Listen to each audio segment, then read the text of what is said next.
Sticking to its promise, Realme is gearing up to launch the world's first smartphone with the newly launched Mediatek Helio P70 processor soon. The brand has now confirmed that it will launch a new U Series of Realme phones that would run the new Mediatek processor. While there is no official word, the new Realme U Series phone is expected to hit the market before the end of December. As far as the pricing is concerned, Realme is expected to price the upcoming device competitively under 15,000 Indian rupees, or that is just above $200 US. Welcome back to QatNip, and come on, let's learn together.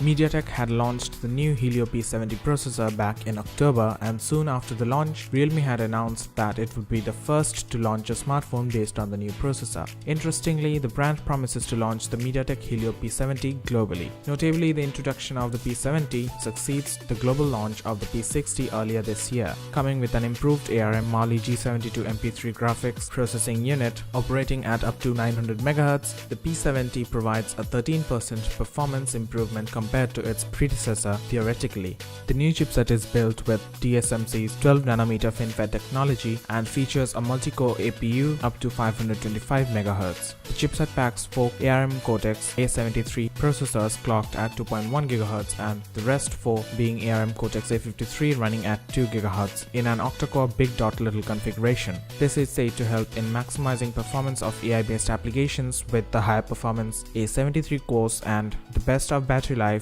at lower loads with the A53s. It is also said to offer an improved gaming experience as it is optimized to reduce frame rate jitters. Major features in the Helio P70 chipset include enhanced AI engine, upgraded imaging and camera support, gaming performance boost and advanced connectivity features. As for the camera improvements, the Helio P70 supports a variety of AI-infused photo and video experiences. This includes real-time beautification, scene detection and artificial reality, or that is the new definition for AR instead of augmented reality here. These capabilities along with improved deep learning facial detection with up to 90% accuracy. It comes with support for a supersized 32MP single sensor for cameras or up to 24 and 16MP dual sensors for the same, and is said to provide significant power savings as well. So these are all theoretical facts, and what actually happens is to be seen when the phone actually launches and the chipset comes into the hands of reviewers. So that would be it for this video, and we would be back with more updates as we get them. A million thanks to our dear subscriber family for your continuous love and support, and until next time, stay tuned for more.